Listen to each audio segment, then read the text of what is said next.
वातावरणीय जैव तकनीकी एनवायरमेंटल बायोटेक्नोलॉजी के बारे में आज जानते हैं।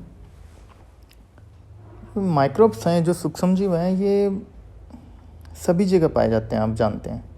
ये सभी प्रकार के वातावरण हैबिटाट में पाए जाते हैं। आर्कटिक हो चाहिए, ट्रॉपिकल, सब ट्रॉपिकल, घने जंगल, हॉट डेजर्ट, कोल्ड डेजर्ट, बर्फीले प्रदेश हैं, रेगिस्तान हैं, जो या गहरे जैसे गहरे कुएं हैं, मृत पदार्थों जंतुओं के साथ, पौधों के भीतर बाहर, ये सभी जगह ज्वालामुखी, वोल्केनोज, ये सभी जगह पाए जा सकते हैं। ये वायुमंडल व जो अर्थ है उसके भूमि के विभिन्न स्तरों में भी ये रहकर अपनी संख्या में वृद्धि करते रहते हैं, और ये ताप, दाब, वायु, सामान्य इनकी जो आवश्यकताएं वो पूर्ति होती रहती हैं और ये अपना कार्य करते हैं। ये माइक्रोब सूक्ष्मजीव हानिकारक, लाभदायक दोनों प्रकार के हो सकते हैं, जो अनेक तो रोग भी पैदा करते हैं, लेकिन कुछ वायुमंडल या मृदा में रखकर जो नेचुरल रूप से उपयोगी क्रियाएं जैसे कार्बन साइकिल है, नाइट्रोजन साइकिल है, जो डिकम्पोज पदार्थ हैं उनको सिंपलर फॉर्म में कन्वर्ट करना है, या आदि बहुत सारी ये क्रियाएँ हैं जो बेनिफिशियल हैं ह्यूमन स्पीसीज के लिए और अदर स्पीसीज के लिए भी कार्य करते हैं। अनेक जो पेस्ट हैं ये जो क्या करते हैं, जो पेस्टिसाइड के रूप में भी, जैसे बायो इंसेक्टिसाइड का भी उपयोग किया जाता है, जो पेस्ट को जो जीव हैं जो फसलों को नुकसान पहुंचाते हैं उनको नष्ट करने में भी ये बायो इंसेक्टिसाइड के रूप में यूज किए जाने लगे हैं आजकल। और जो पेट्रोलियम पदार्थ है उसका भी काफ़ी यूज होने लग गया है, लेकिन जो ईंधन, जो पेट्रोलियम पदार्थ है कुछ माइक्रोब्स की सहायता से प्राप्त करना,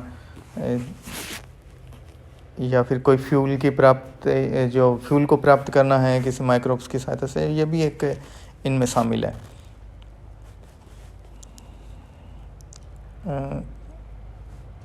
बॉटम सी लेवल है, या फिर जैसे अर्थ के किसी भी भाग से है, मेटल धातु की प्राप्ति के लिए भी माइक्रोब्स एक इंडिकेटर के रूप में भी कार्य करते हैं और इनसे प्राप्ति भी की जाती है। मेटल की प्राप्ति भी इनसे होती है। वेस्ट वाटर ट्रीटमेंट में भी इनका उपयोग किया जाता है।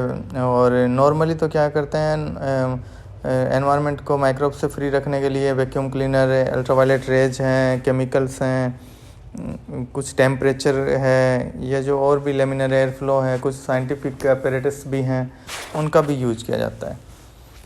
अब यहाँ देखते हैं रिकवरी ऑफ मेटल्स, धातुओं की पुनः प्राप्ति के लिए अपन कैसे की जा सकती है, माइक्रोब्स किस प्रकार से इसमें सहायता करते हैं, इनके बारे में जानते हैं। जो सॉइल है, मिट्टी है, मृदा, इसमें अनेक प्रकार के सूक्ष्मजीवों को ये प्राकृतिक माध्यम ही प्रदान करती है। जीवाणु की संख्या 1 ग्राम में 10⁵ से लेकर काफ़ी ज़्यादा तक हो सकती है, कम से लेकर ज़्यादा तक। अनेक जो बैक्टीरिया हैं ये जो मृदा की गहरी परतों में भी पाए जाते हैं, और ये अयस्क के साथ, विशिष्ट धातुओं के जो अयस्क हैं और के साथ भी ये जुड़े रहते हैं, और इन धातुओं या खनिज पदार्थों का इंडिकेटर के रूप में भी ये कार्य करते हैं कि इस टाइप का ये बैक्टीरिया इस धातु के साथ ये अटैच रहता है, या इसके साथ जुड़ा रहता है, या इसके साथ ये आसपास ही पाया जाता है, तो पता लग जाता है इंडिकेटर के रूप में कि हाँ यहाँ पे ये वाला मेटल हो सकता है। माइक्रोब्स हैं ये जो हाइड्रोमेटलर्जिकल इंडस्ट्री में भी धातुओं को उनके और से अयस्क से प्राप्त करने में भी सहायक होते हैं। ईसा पूर्व भी काफ़ी पहले ही जो कॉपर है, तांबे की प्राप्ति के लिए भी माइक्रोब्स का यूज के जो प्रमाण मिले हैं। और सल्फाइड के खनिजों को विलयशील बनाने के लिए भी इनका उपयोग किया जाता है माइक्रोब्स का। धातुओं को अल्प स्तर के अयस्क से, मतलब जो कुछ और हैं अयस्क हैं, उनसे लीचिंग करते हुए माइक्रोब्स युक्त जो सॉइल, मृदा का उपयोग इस कार्य हेतु किया जाता है। अयस्क से धातुओं की प्राप्ति की जो पुरानी पद्धति है उसमें क्या करते थे, धातुओं को पिघला कर अलग किया जाता था, तो खर्चीली के साथ साथ जो पॉल्यूशन भी फैलाते थे। लेकिन अब आजकल इनमें क्या है, आधुनिक काल में धातुओं की प्राप्ति हेतु अलग अलग जातियों के जीवाणुओं द्वारा ये जो लीचिंग, निक्षालन की जो क्रिया है ये करवाई जाती है, और ये बायोटेक्नोलॉजी के क्षेत्र में बायोमिनरलाइजेशन कहलाता है। अब इसके एग्जांपल के रूप में देखें तो 1971 में जैसे कनाडा में यूरेनियम के लिए, यूरेनियम एक्सट्रैक्शन के लिए, दक्षिण अफ्रीका में गोल्ड एक्सट्रैक्शन के लिए, सोना निकालने के लिए, यूरेनियम, कनाडा में यूरेनियम निकालने के लिए, तांबा भी निकालने के लिए, अमेरिका में तांबा भी थायोबैसिलस से 30% तांबा अमेरिका में थायोबैसिलस से बैक्टीरिया इसके यूज से ही निकाला जाता है। भारत में भी, चीन में भी थायोबैसिलस फेरिकिसिडेंस से इसका कोयले के एस्क से सल्फर अलग करने हेतु यूज किया जाता है इसका, थायोबैसिलस फेरोक्सिडेंस का। दूसरा अपन इसमें सल्फाइड जो मेटल है उसका ऑक्सीजन का सल्फेट है, सल्फ्यूरिक अम्ल बनाने हेतु बैक्टीरिया का उपयोग किया जाता है। जैसे इसमें थायोबैसिलस थायोक्सीडेंस से, थायोबैसिलस सल्फोलोबस से, थायोबैसिलस फेरोक्सिडेंस, थायोबैसिलस टेरोक्सीडेंस से और सल्फोक्सीडेंस आदि जो एरोबिक बैक्टीरिया इनका यूज करते हैं। वेनेडियम, निकल, molybdenum, zinc, arsenic, antimony, germanium, selenium, manganese, uranium, इनके सल्फेट और सल्फेट एस्क से भी प्राप्त करने में इनका बैक्टीरिया का यूज किया जाता है। जो अल्प स्तर के जो एस्क हैं उनमें क्या करते हैं, बड़े ताला पात्रों में इनको एकत्रित कर इन पर जल का छिड़काव कर देते हैं। फिर क्या, जल के धीरे धीरे रिश्ते रहने के कारण लीचिंग की क्रिया, मतलब वो साथ साथ में मेटल भी आने लगता है, तो लीचिंग की क्रिया होने लगती है। और जो सोल्यूबल जो धातु है, घुलनशील धातु है, वो निक्षालित लीचिंग होकर धीरे धीरे जल के साथ बाहर आते रहते हैं और इससे अनेक जो केमिकल रिएक्शन द्वारा फिर इसको शुद्ध कर लिया जाता है।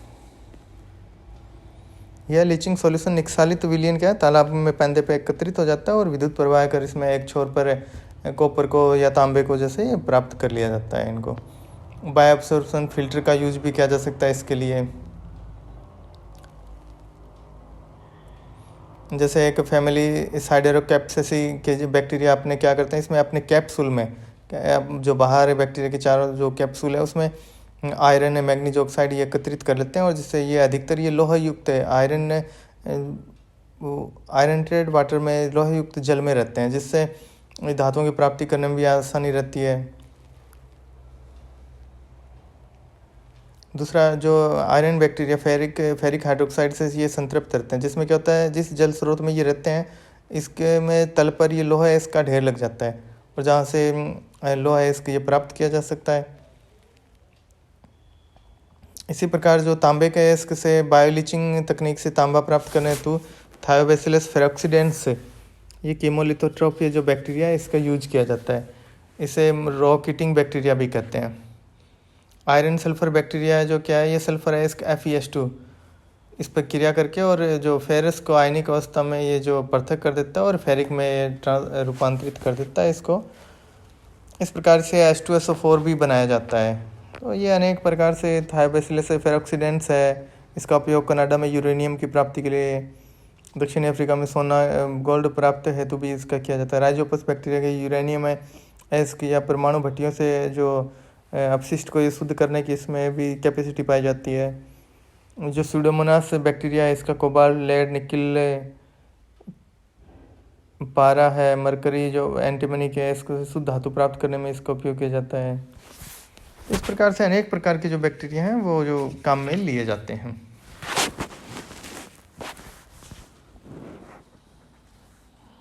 जो भी मेटल है, मेटल को सूक्ष्मजीवों द्वारा प्राप्त करने के लिए एकत्रित किया जाता है इनको।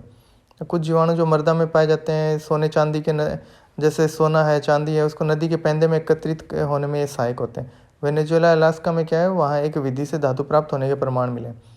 क्लोरेला वेलगेरिस है, बेसिलस सेरियस है, इसमें क्या है, जो लेबोरेटरी में पाया गया कि जो सोने का जो गोल्ड सॉल्यूशन है थोड़ा सा उसमें गोल्ड या क्लोराइड के जो इसके प्रमाण मिले हैं इसके मिलने के। इसमें क्या है, जो नेगेटिव चार्ज वाले पॉलीमर हैं उसके जो पॉजिटिव आवेश वाले जो कण जो जीवाणु द्वारा आकर्षित किए जाने से यह क्रिया होती है। तो ऐसा सोचा गया है कि ई-कोलाई में इनका जो जीन पहचान करके पॉजिटिव वाला है जो नेगेटिव वाला है ये भी जीन पहचान कर ई-कोलाई में ट्रांसफ़र कर दें और अपने हिसाब से अपना कार्य ये करवा सकते हैं। मेरिट एंड डीमेरिट क्या है, मेटल जो माइक्रो ऑर्गेनिज्म के द्वारा इनकी मेटल रिकवरी की लाभ और हानि। देखिए, लाभ तो ये आधुनिक और कम खर्च कम ऊर्जा में ही होने वाली क्रियाएं हैं। एक ये लघु स्तर पर कहीं पे भी संभव किए जा सकते हैं। इस विधि द्वारा अनेक धातुओं की भी प्राप्ति की जा सकती है और अपने हिसाब से एनवायरमेंटल जो भी है कंडीशन वो रखी जा सकती हैं।